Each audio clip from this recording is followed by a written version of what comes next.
All right, so welcome to Summer Physical Geology. I'm Robert Lopez, your instructor for the summer class. I'm on our Canvas course page, and if you're taking classes just about anywhere, most colleges are using Canvas as it's called the learning management system, where basically every course has this companion Canvas page. The most important tab is this modules tab, because that's where the course is presented. Now, but before I go through the modules, let's look at the syllabus. So I'm at the home page here, but really the syllabus has the same. So again, the course goes from today, June 21st, through July 30th. So it runs for 6 weeks.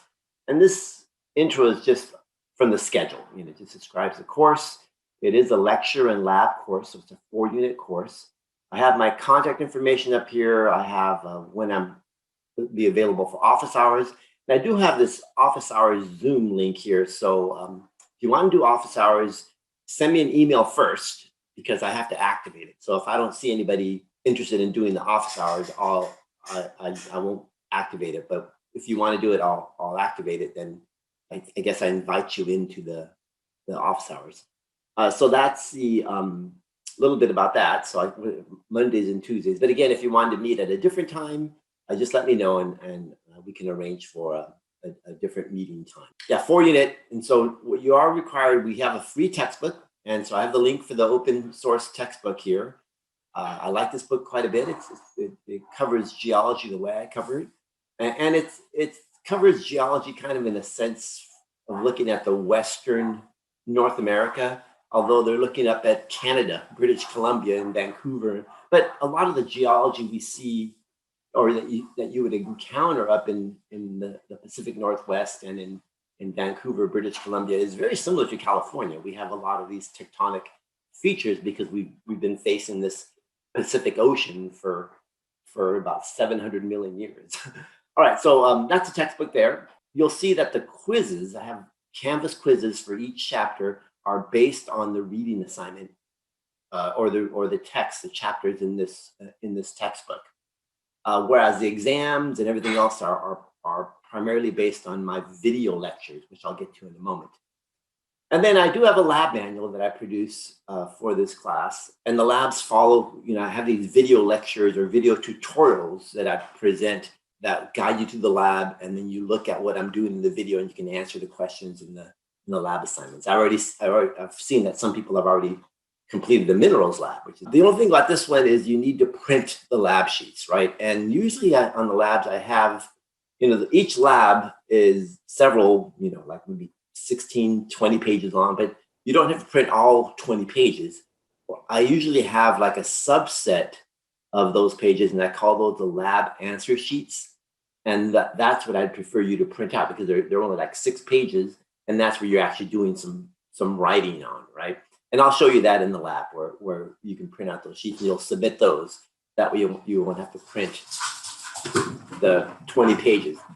Also, I've seen students, and this works as well, they can use a PDF editor and actually type in your answers and use like a drawing tool, and you can submit so in many cases, you won't even have to print out the labs. The only labs you may have to print out are the geologic structures lab, because we're looking at some maps and other things like that. But for the most part, I think for most of the labs, you'll be able to get through them without printing them. But I'll show you that when we get to the labs here in a moment. Make sure you read the syllabus, because I do have a syllabus quiz. So read through this here.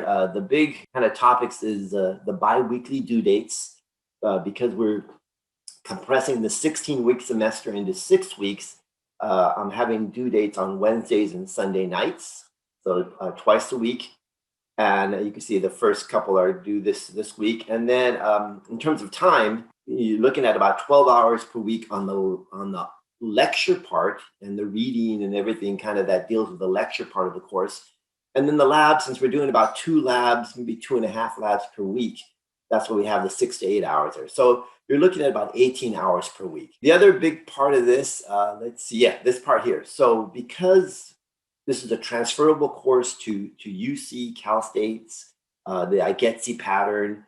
And you're transferring as a lecture and lab course. We're saying that you passed the lab. So even though you get 1 grade for the 4 units, the lecture and lab, you need to have at least 70% of the lab, at least a C or better in the lab to actually pass a course, right? So you can have 100% in the lecture, and your overall grade will look like a B. You can't get better than a C. So in other words, labs are important. You want to make sure you get those done, right? But in the student view, at the bottom of the syllabus, well, I have the tentative schedule, primarily what we're doing for the different modules in terms of lectures, and then the lab. So for chapter 1, I don't have a lab, but we do have the minerals lab that's due on this coming Wednesday there, right? But you can see at the bottom there's this course summary, which has all the assignments that are due per due date, either Wednesday or Sunday. You go down here, you'll see kind of the whole course breakdown in terms of when things are due. You can see it goes down until the last day of the class, which is Friday, July 30th. And like I said, the most important part of the course is really where I present the course, and that's in the modules tab. You can think of the modules tab as going through each chapter. So it's chapter 1, chapter 2, chapter 3, chapter 4, and so on. But the other part I have on here is what the due dates are. So for chapters 1 and 2, both of those are due by the 23rd. Remember, there's no lab for this first module, but there is that lab for the minerals, right? So the first module is pretty straightforward. Each module will have this learning guide. In fact, we'll look at the minerals learning guide here. And this learning guide is sort of like your checklist. What's due for this particular module? And so you want to read the chapter, watch my online videos, take notes. And so it's just like going to class. You want to take notes on these videos because I have a series of study questions, these lecture study questions that I use to write the exam. And the answers to those study questions come from my video lectures. You can look up the answers on Google and you'll get some answers, but they're not the answers I'm looking for. So when those questions come up on the exam, you get it wrong, right? And some of those are short answer questions that are worth 5 or 6 points. So you want to make sure you get those answers from my video lectures. And then also for the minerals, each lab, well, not each lab, but most labs have this little tutorial that you watch. There's some little interactive activities you can do in the tutorial.